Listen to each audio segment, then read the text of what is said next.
Agora é hora da previsão do tempo aqui no JG. E finalmente choveu em São Paulo, hein? Ufa! Hora de sabermos os destaques da meteorologia para essa semana com a Fernanda Azevedo, que já está aqui. Boa noite, Fernanda. E esse bendito ar úmido, ele está com pressa? Fica até quando, hein? Que delícia, né? Hoje, né? Boa noite para vocês. Amanhã a frente fria já estará mais afastada do litoral de São Paulo, mas principalmente os ventos seguem soprando essa umidade aqui para a região metropolitana. E as temperaturas também devem seguir mais amenas por mais alguns dias. Amanhã o tempo ainda fica bem fechado, encoberto, com garoa na parte da manhã e os termômetros variam aqui na cidade de São Paulo de 13 a 21 graus. Na quarta faz entre 13 e 23, com mais chance de chuva isolada no período da tarde. Na quinta já faz de 14 a 25 graus, com mais presença de sol e sem chuva. E essa trégua da secura teve efeito na qualidade do ar.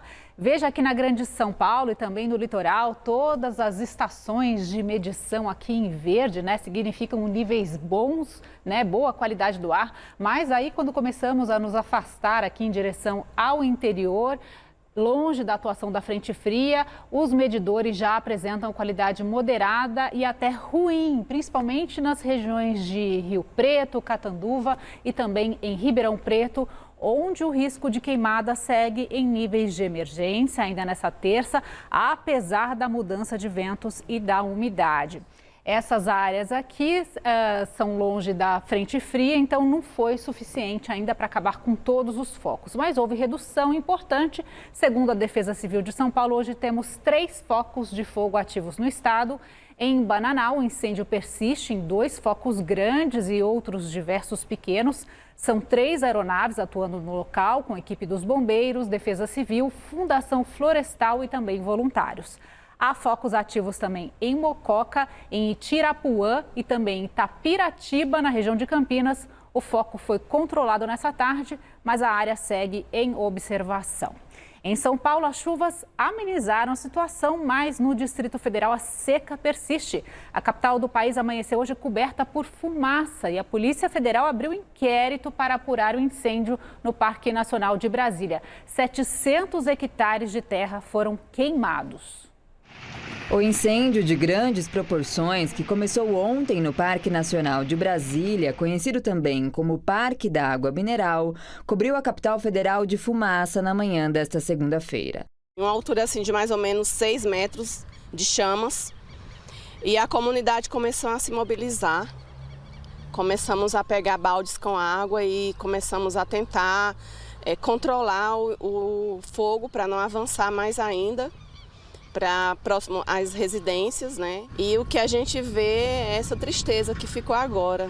Acredito que muitos animais foram atingidos. Moradores da Asa Norte relataram problemas para dormir na madrugada e dificuldade para respirar. As aulas foram suspensas hoje, principalmente na Asa Norte. Equipes dos bombeiros e do ICMBio atuam para combater as chamas. Pelo menos um brigadista se feriu. Os trabalhos também contam com o Instituto Brasília Ambiental, além de viaturas, aeronaves e drones. Ontem, o presidente Lula e a primeira-dama Janja sobrevoaram o Parque Nacional de Brasília. O chefe do ICMBio, Mauro Pires, afirmou que o fogo apresenta indícios de ser criminoso. Segundo ele, o incêndio começou próximo à Granja do Torto, uma das residências do presidente da República, e rapidamente se alastrou para dentro do parque por causa do clima quente e seco. O local é uma unidade de conservação importante para a proteção dos rios que abastecem a região. A Polícia Federal abriu inquérito para investigar as causas deste incêndio. Agentes estiveram hoje no parque levantando imagens e informações que possam ajudar nas investigações. Ontem, o ministro do Supremo Tribunal Federal, Flávio Dino, autorizou a abertura de crédito extraordinário para combater os incêndios e queimadas no país. Nessa modalidade, a liberação de recursos não está limitada pelo arcabouço fiscal. Na decisão, o ministro fala em medidas sem cômputos para tetos ou metas fiscais, até o fim do ano, exclusivamente para fazer frente à grave pandemia de incêndios e secas na Amazônia e no Pantanal. Dino argumentou que a crise climática provocada pelas queimadas, que já atingem 60% do território nacional, é semelhante à tragédia provocada provocada pelas enchentes no Rio Grande do Sul meses atrás. Segundo o monitor do fogo da plataforma MAP Biomas, após meses de seca, boa parte do Brasil entrou em chamas em agosto.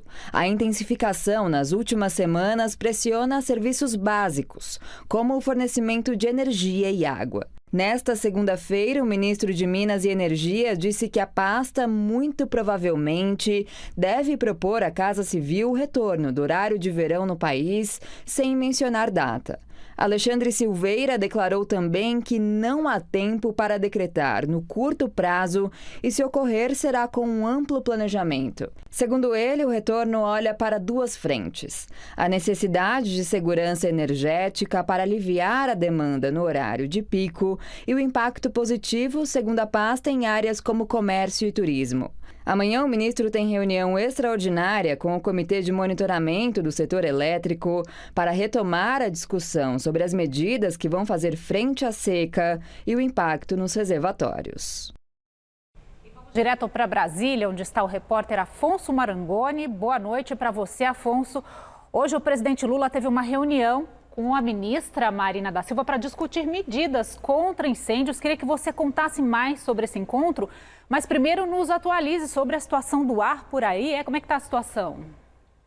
Olha, Fernanda, é uma situação extremamente complicada. E, na verdade, hoje está sendo o pior dia para se respirar aqui na capital federal. Pelo menos essa é a conversa que eu tenho tido aqui com as pessoas. Está realmente muito complicado, muita fuligem aqui na capital federal. Por isso mesmo, o governo federal está muito mobilizado. O presidente Lula se encontrou pela manhã com a ministra Marina Silva e com o núcleo duro do governo. Estava aqui o ministro Fernando Haddad, da Fazenda, Ricardo Lewandowski, da Justiça e Segurança Pública, tudo para tentar pensar em novas alternativas para se fazer frente a essa situação. Inclusive, Fernanda, há a expectativa de que aconteça nas próximas horas anúncios de medidas mais concretas do que pode ser feito. Isso porque o ministro Flávio Dino abriu a possibilidade de créditos extraordinários sem necessidade de se cumprir a meta fiscal. A Polícia Federal já abriu inquéritos para investigar aí mais de 50 ocorrências de incêndios que têm indícios de serem criminosos. O ministro Luiz Roberto Barroso, presidente do Supremo Tribunal Federal, disse até que recebeu uma ligação do presidente Lula preocupado com a impunidade de pessoas que criminosamente colocam fogo. E ele diz que o judiciário tem que tratar essa situação com a gravidade que tem. E, portanto, ele conclamou também todo o judiciário a ser muito duro em relação a crimes ambientais. A gente vai seguir acompanhando a situação e agora voltamos ao estúdio. Obrigada, Afonso. Se cuide. E o Instituto Nacional de Meteorologia, o IMET, divulgou um ranking das capitais mais secas do país. Belo Horizonte lidera com 150 dias, são 5 meses sem chuva. Brasília em segundo com 146 dias sem chuva. Goiânia 144 dias, Cuiabá 121 dias e Palmas no Tocantins 129 dias sem chuva. E não há previsão para mudanças nessas áreas que seguem com tempo seco e temperaturas muito altas. Essa aqui é a cara da semana em Brasília. Amanhã, 34 graus por lá. Entre quarta e quinta, a máxima chega a 32, sem previsão de chuva. Umidade relativa segue em níveis de emergência. Amanhã a gente volta com mais informações sobre o tempo e sobre as queimadas também. Obrigada, Fernanda. Até amanhã. Até. Boa noite.